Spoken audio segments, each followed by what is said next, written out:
نعرہ تکبیر، نعرہ رسالت، نعرہ حیدری، نعرہ تحقیق، نعرہ تحقیق۔ ماشاءاللہ محترم جناب محمد انس ربی قادری، اللہ آپ کی آواز میں، انداز میں، سوز میں، صحت میں برکتیں عطا فرمائے۔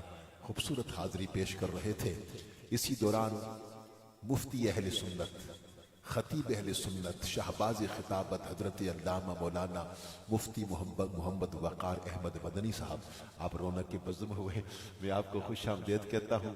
حافظ شیراز جو ہے یہ مفتی صاحب سے بھی مشورہ کرتا ہے، ہم سے بھی، لیکن ہماری کوشش کے باوجود ٹائمنگ جو ہے وہ آؤٹ ہو گئی، لیکن بہرحال یہ ہیں بڑی محبت والے دوست، جو بھی آتا رہا ان سے کہتا رہا، یہ اس کی دل آزاری نہیں کی، سب کی جو ہے کوشش کی ہے کہ سب کی حاضری ہو جائے۔ ہم نے بڑی کوشش کی کہ گھڑی کو روکیں لیکن نہیں رک سکی، تو بڑا تھوڑا سا تو ٹائم آگے چلا گیا ہے، لیکن محفل بڑی ذوق والی ہے مفتی صاحب، آج محفل بڑی ذوق والی ہے۔ ایک دفعہ ذرا بتا دے دیں، ہاتھ اٹھا کے سبحان اللہ کہہ دیں، سبحان اللہ۔ بس دوستو میرے پاس 2 ہی منٹ ہیں، مجھے حافظ شیراز نے کہا تھا تو میں وہی وہ منقبت پڑھنے لگا ہوں، لیکن ایک میسج، چونکہ الحمدللہ 16 ستمبر کو میں عمرے سے واپس آیا ہوں، اور اس کے دن کے بعد آج تک میری چھٹی کوئی نہیں ہوئی، آج تک جو ہے آگے بھی پورے مہینہ میں چھٹی نظر نہیں آ رہی کہیں، تو یہ مجھ پر اللہ کا کرم ہے، کوئی فخر تکبر کی بات نہیں ہے، یہ شکرانے کی بات ہے کہ مجھ جیسے نااہل بندے کو بھی اللہ نے کرم فرمایا ہوا ہے روزانہ محفل۔ لیکن بس کبھی کبھی یہ خیال آتا ہے کہ مائک روزانہ ہمارے پاس ہوتا ہے، میسج تو دے جائیں، ایک ایسی بات کریں جو نبی کے غلام جہاں پر آئے ہوئے، سن لو بھائی میری بات، محفل میلاد ہے، میلاد النبی کی محفل ہے، اور جملہ میرا ایک ہی ہے، میلاد النبی ضرور مناؤ، منانا ضروری ہے، اپنی عقیدت کے اظہار کے لیے، غلامی کے اظہار کے لیے میلاد النبی منانا ضروری ہے، لیکن اس سے بھی زیادہ نبی کو منانا ضروری ہے۔ کہاں تک میری آواز پہنچی؟ جہاں تک پہنچی ہے تو مجھے سبحان اللہ سنا دو، سبحان اللہ۔ اس سے بھی زیادہ نبی کو منانا ضروری ہے دوستو۔ نمازیں چھوڑ دو گے تو نبی کیسے راضی ہوں گے؟ ماں باپ کو ناراض کر کے نبی کو کوئی راضی کر سکتا ہے؟ نہ نبی راضی ہوتا ہے، نہ خدا راضی ہوتا ہے۔ آؤ، لوگ تانے دیتے ہیں یہ میلاد منانے، نعتہ پڑھنے، نمازاں کوئی نہیں پڑھ دے۔ آج بتائیں گے انشاءاللہ، اپنے دل کے ساتھ وعدہ کر کے جائیں کہ میلاد بھی منائیں گے، نعتیں بھی پڑھیں گے، اور نمازیں بھی پڑھیں گے انشاءاللہ۔ اللہ تعالیٰ ساؤنڈ والے بھائی اللہ برکتیں عطا فرمائے، قبلہ پیر صاحب اللہ آپ کا سایہ قادر ہمارے سروں پر اسلام فرمائے۔ علامہ صاحب نے اب مجھے یاد کرایا، پہلے تو یہ راستہ نہیں ہوتا تھا، پہلے تو پتہ نہیں کہاں سے ہم پتہ نہیں کون سے پنڈوڑیوں سے گھوم کے آتے تھے، ادھر واقعی چوری ہوتے تھے، لیکن ہمارے پاس تو تھا ہی کوئی نہیں کہ لوٹتا کچھ، تو بہرحال مطلب ہے کہ ہم پہلے بھی ادھر آتے رہے ہیں الحمدللہ، لیکن اس وقت واقعی منظر کچھ اور تھا، ابھی منظر کچھ اور ہے، ابھی یہ راستہ شارٹ ہو گیا، پہلے دور سے آنا پڑتا تھا۔ بس آخری بات جو ہے، جن میرے دوستوں نے، یہ میرے بھائی بیٹھے ہوئے ہیں، جن نے بھی حافظ شیراز کے ساتھ راجہ سرفراز صاحب ہیں، اور جتنے دوست ہیں جنہوں نے بھی محفل سجائی ہے، اللہ ان کی دنیا اور آخرت کو سجائے۔ بس میری اس حاضری اختتام کو پہنچ گئی ہے، مجھے حافظ شیراز نے آتے ہی کہا تھا کہ صدیق اکبر کی منقبت کا ایک شعر پڑھنا ہے، میں نے پڑھنے لگا ہوں، اور اس کے بعد بس 1 منٹ میں ہی بس ایک مولا علی کی منقبت کا شعر ہوگا، یعنی ایک یار غار کا اور ایک حیدر کرار کا، بس جو ہے سماعت اللہ، بس دیکھ سن لیجیے گا۔ جس دی سنگت نال پیمبر، غار دے اندر، بدر دے اندر، قبر دے اندر، حشر دے اندر، آئی گواہی قرآن دے اندر، وچ خلافت بعد پیمبر، بولو سارے سنی مل کر ابو بکر دا پہلا نمبر۔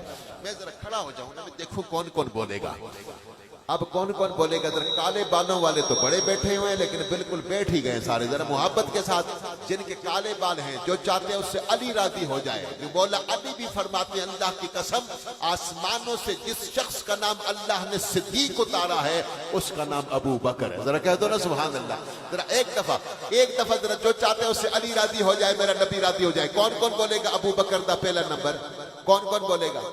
اتنے بولیں گے، چادروں سے ذرا ہاتھ نکال کے، یار مجھ جیسا 65 سال والا بندہ چادر کے بغیر بیٹھا ہوا ہے، آپ جناب جوان چادروں کے اندر چلے گئے، ذرا ہاتھ اٹھا کے کہہ دو، مسجد میں اتنے مزے کا موسم ہے، کون کون کہے گا ابو بکر دا پہلا نمبر؟ ابو بکر دا جس کو میں کہتا ہوں ابھی تک سر نیچے کیا واسطے ذرا ہاتھ اٹھا کے میرے نبی راضی ہو جائیں گے, دونوں ہاتھ اٹھا کے کہنا ابو بکر دا پہل. اب میرے ساتھ کہیے گا, کوئی رہ نہ جائے. جس دی سنگت نال پیمبر غار دے اندر, بدر دے اندر, قبر دے اندر, حشر دے اندر آئی گواہی قرآن دے اندر, وچ خلافت بعد پیمبر, بولو سارے سنی مل کر ابو بکر دا پہلا. واہ واہ بھائی مزہ آ گیا. یہ تو سب سے پہلے بھی اتنا ذوق نہیں تھا جو ابھی ہو گیا. رات کو 12 بجے پھر ایک شعر اور پڑھ لیتے ہیں. مفتی صاحب یہ بڑے مزے کا شعر ہے کہ دساں میں شان صدیقی, مولا علی نے بیت چکی تھی, مولا علی نے بیت چکی تھی, نماز بھی آگے پیچھے نہیں تھی.